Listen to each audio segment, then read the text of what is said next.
چند بار شده برای پیدا کردن جواب یه سوال ساده 10 سایت رو باز کردی، کلی تبلیغ دیدی و آخرش هم خسته شدی؟ امروز میخوام بهت یه هوش مصنوعی که بهش چاقوی سوئیسی هم میگن معرفی کنم که مثل گوگل میگرده، مثل چت جی پی تی جواب میده و از همه مهمتر کاملا رایگانه. Perplexity AI. قول میدم وقتی ببینیش گوگل رو فقط برای نوستالژی باز کنی. من چند هفته پیش دنبال یک ابزار بودم که هم سریع سرچ کنه، هم جواب رو خلاصه و آماده بده و هم بتونم بهش سوالهای پیچیده بخورسم. توی مسیر اتفاقی رسیدم به پرپلکسیتی.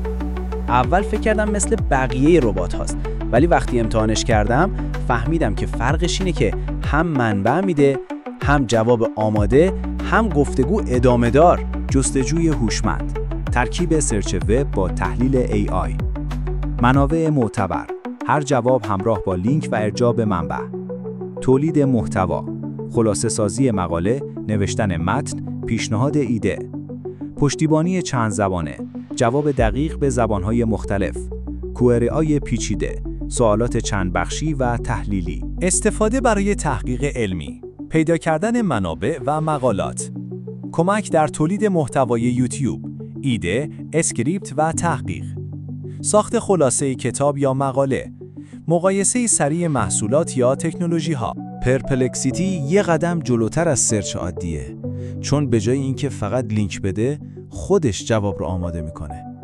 و بهترین قسمت، هنوز رایگانه. لینک مستقیمش رو گذاشتم توی توضیحات. امتحانش کن، بعد بیا توی کامنت ها بگو اولین چیزی که باهاش سرچ کردی چی بوده.